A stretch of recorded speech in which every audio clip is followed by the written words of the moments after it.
Good day everyone! I am Sunshine Zion Rihano at ang i-discuss ko po ay ang tungkol sa abnormality at normality. Una, ano nga ba ang abnormality?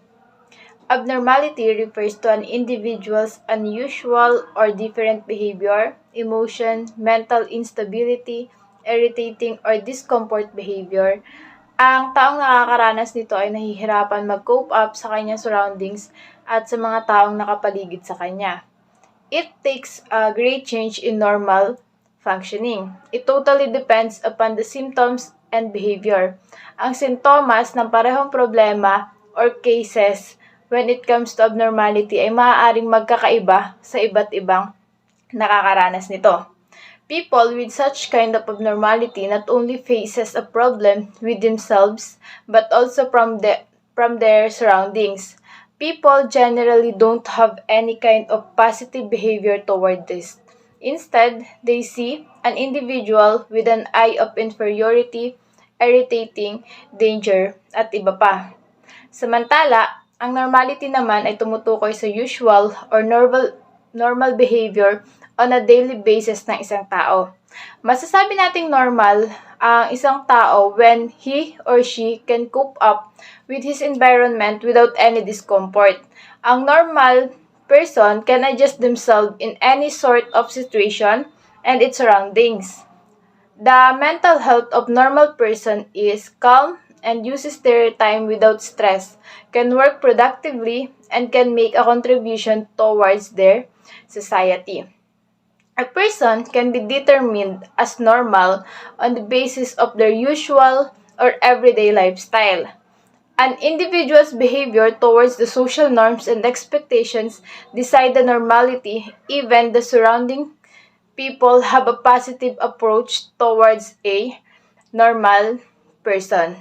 Generally, psychologists agree with normality on the basis of the patterns of behavior or personality traits that are typical. Sometimes, it is easy to distinguish between individuals whether they are normal or abnormal.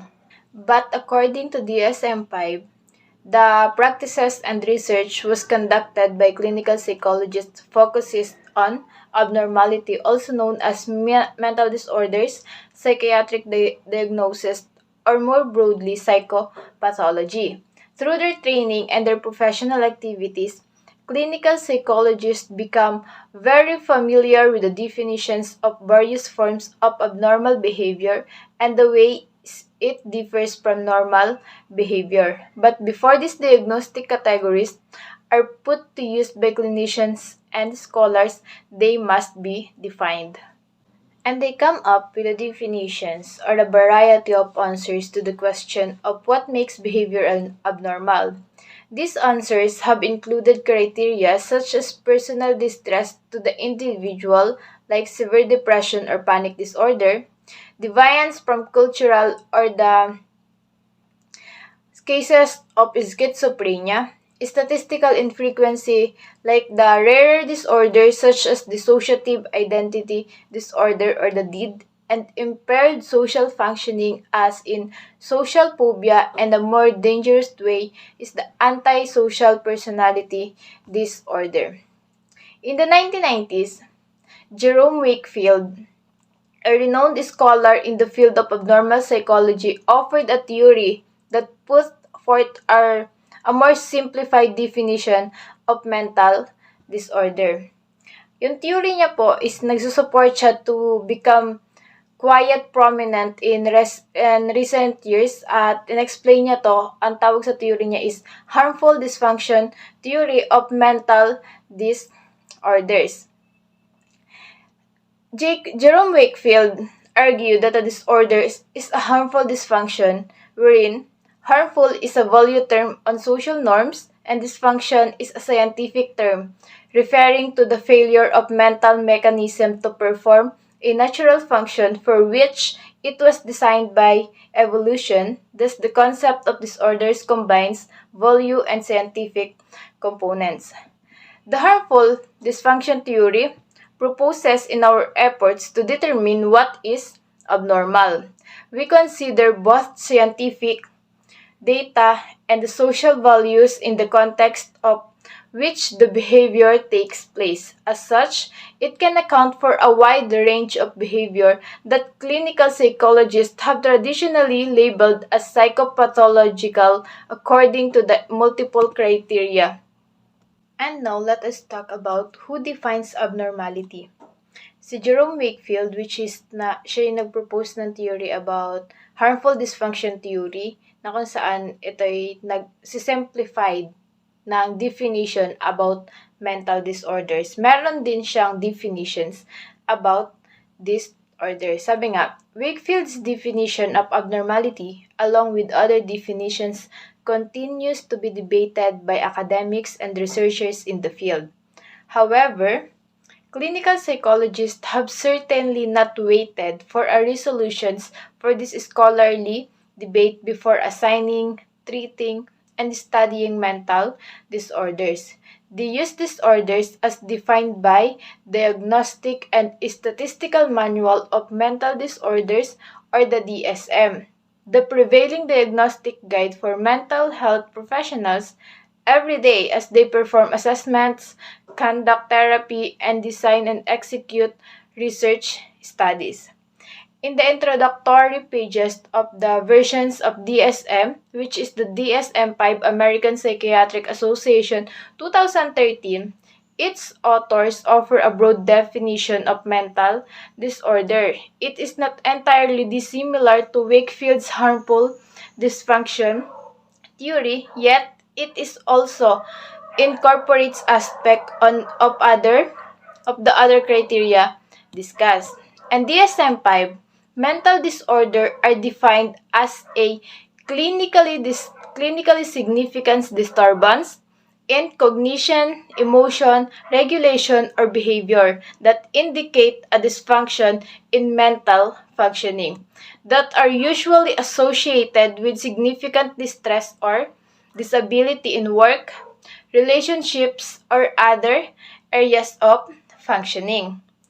In addition, the definition states that our expectable reactions to common stressors are not mental disorders. Who created this definition, as well as the specific diagnostic categories that fill DSM? Many people played significant roles, but the most significant were those on the task force for each definition of DSM, which is the APA or the American Psychiatric Association 2013. This group consisted largely of leading researchers in various specialty areas within psychopathology, who were selected for their scholarship and expertise in their respective fields. It is noteworthy that this task force consisted primarily of psychiatrists and relatively small number of psychologists and other mental health professionals were included. Moreover, the DSM-5 and all previous editions of DSM have been published by the American Psychiatric Association as opposed to the American Psychological Association. Bagaman ang DSM ay ginagamit siya ng mga or madalas siyang gamitin ng mga clinical psychologist at saka ng iba pang non-medical mental health professionals katulad ng social workers at counselors, yung author o yung sumulat nito ay ang pinakang significant impact ng laman nun ay para talaga sa mga medical doctors. Tapos, yung DSM ay nagre-reflect siya as medical model of psychopathology, which each order had an entity defined categorically and features a list of specific symptoms.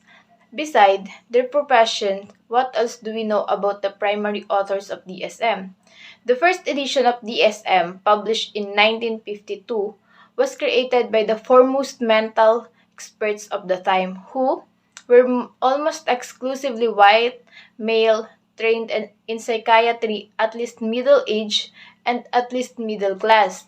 Especially with the most recent revision of DSM, deliberate efforts have been made to include more diversity among the contributors. In spite of this forward progress, some remain critical. The designers of DSM-3 and DSM-3R, and to a lesser extent to the fourth edition and the text revision, were still predominantly senior white male psychiatrists who embedded the document with their biases. As well as we will explore later in this chapter, the culture and values of those who define mental disorders can play influential role in the definitions they produce. Ngayon, bakit nga ba mahalaga na meron tayong definition of abnormality, o bakit nga ba mahalaga na i-define what is abnormality o ano yung mga nakapaloob sa abnormality? Sabi ni Kinghorn 2013, Widger and Mullins-Sweat 2008, the process by which disorders are defined is much more than an academic exercise for scholars to debate. Instead, this process and the definitions it yields have very real consequences for professionals and non-professional alike. Ang example nito is the attenuated psychosis syndrome. Kung familiar kayo, ang syndrome na ito, ang attenuated psychosis syndrome, ay hindi pa siya official or wala pa siya sa official diagnostic category. Instead, ito ay nakalista pa lamang sa proposed criteria set or yung emerging measures and models sa section ng DSM-5 or the American Psychiatric Association 2013. Yung section na yon, dinidescribe siya as condition that DSM authors decided to leave out. Parang yang hindi pa nila inaano siya, unofficial list pa lamang ito at hindi pa siya sigurado or hindi pa siya naka-official na disorders. Nakalagay pa lamang siya sa unofficial conditions. Para ito sa mga inspiring clinicians and researchers para mas pag-aralan pa kung ano yung syndrome na yon at ano ba dapat yung symptoms na meron doon. Attenuated psychosis syndrome is a bit like a light version of schizophrenia. Malapit siya sa schizophrenia pero hindi siya schizophrenia. Kaya hindi pa nila inilalagay siya sa official disorder. Nasa unofficial pa siya para mas mapag-aralan pa. Ito ay may katulad din na simptomas ng schizophrenia. Katulad ng delusions, hallucinations, disorganized speech that are not severe or long-lasting. Hindi siya ganun ka-severe at hindi rin siya matagal or mahaba. It descriptions also mentions that the person's reality testing, their ability to stay in touch with the same reality that the rest of us experience relatively intact. The symptoms must only be present once per week within the last month but have been distressing or disabling. Hindi siya palagi-lagi na present yung syndrome na yon. Kundi isang beses lang siya sa once per week, isang beses lang siya sa isang linggo, tapos nagtatagal lang siya or within last month. Tapos kaya siya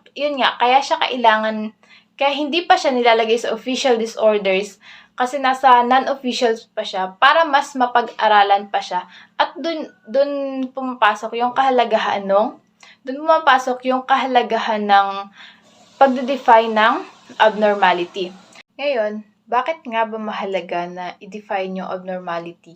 Or ano naman yung kahalagahan nito para sa mga professionals? Katulad nga nung attenuated psychosis syndrome na proposed by the criteria set ng DSM. Authors have facilitated the study of attenuated psychosis syndromes by researchers and its considerations by clinicians. If attenuated psychosis syndromes become an official diagnosis, it will undoubtedly see an increase in both these activities. Additionally, if attenuated psychosis syndrome becomes official, people will be diagnosed with it and it will be conceptualized as having this form of mental illness. On the other hand, if attenuated psychosis syndrome had never appeared in any form in any edition of DSM, it's less likely that researchers would study it or clinicians would add it to their professionals' vocabulary. At the same people who would have received the diagnosis and the clinicians who might have assessed or treated them would view these clients as slightly odd or eccentric, but not mentally ill. The presence or absence of a diagnostic label for particular human experience has a powerful impact on the attention it receives from clinical psychologists. Ibig sabihin, kailangan daw nasa official muna siya or nakasulat muna siya sa DSM para ma-diagnose mo yung isang kliyente. Kasi kung hindi siya nakalagay doon, halimbawa ang attenuated psychosis syndrome, nasa unofficial pa siya, hindi pa siya official na nasa DSM, hindi pa siya pwedeng sabihin or i-diagnose sa isang kliyente. At the same time, kapag yung symptoms nito ay kapareho na nasa symptoms ng attenuated psychosis syndrome, siya ay ang tingin sa client or madadiagnose ang client as slightly odd lang or eccentric. Pero wala siyang mentally ill kasi nga hindi pa siya nakalagay doon sa DSM, doon sa book ng DSM or the DSM-5 ngayon.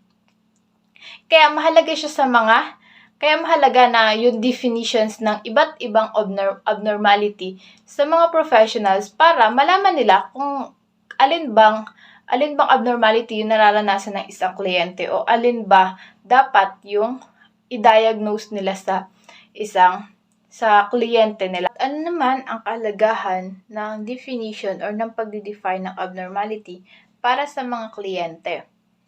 For clients, future decisions by DSM authors about the status of attenuated psychosis syndrome may carry special significance.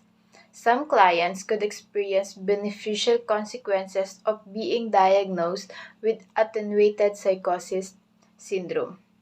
Katulad ni Lucinda, she is a woman whose experience over the past few months meets the criteria of attenuated psychosis syndrome. Nakakaranas siya nito at nami-meet niya yung mga criteria na meron ang syndrome na ito. If this disorder was available as an official label, the label could help Lucinda identify and demystify an otherwise nameless experience, feel as though she shares a recognized problem with others, acknowledge the significance of her experience with family, friends, employers, and gain treatments that might have been unavailable without a diagnosis. Yun daw, kung yung disorder na yun is nakalagay na siya as official label sa DSM, ma-identify at matutulungan si Lucinda na ma-recognize kung ano yung problema sa kanya at makakakuha rin siya ng treatment para dun sa disorder na nararanasan niya. On the other hand, Lucinda could also experience harmful consequences from being diagnosed with attenuated psychosis syndrome. Maaari siyang makaranas ng masakit or malala na consequences pag siya ay diniagnosed ng attenuated psychosis syndrome kung ito ay nasa unofficial list. The label could carry a stigma that damage her self-image, lead to stereotyping by individuals who know her or work with her, and even have an effect on the outcome of legal issues she may encounter such as child custody cases, sentencing decisions, and fitness to stand trial decisions. Maaring maapektuhan siya kung siya ay basta-basta lamang idadiagnose at wala pa siya sa official na disorder yung attenuated psychosis syndrome. Tapos diniagnose siya kaya maaaring ma-damage ang kanyang image. The decision of DSM authors make when defining abnormality, both as broad concept and as specific diagnostic categories, profoundly influence many aspects of clients' life.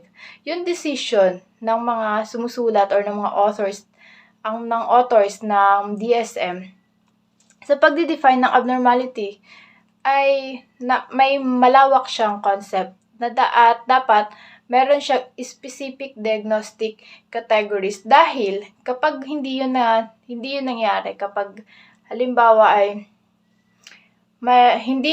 hindi gano'n ka specific yung diagnostic categories, maaaring mamali yung diagnose mo sa iyong kliyente at maaaring maimpluwensyahan or maapektuhan yung buhay ng kliyente mo. Kaya mahalaga ang definition ng abnormality or ng iba't ibang abnormality sa kliyente at the same time sa mga professionals o sa mga nagda-diagnose nito. Ayun lang po ang aking report. Maraming salamat.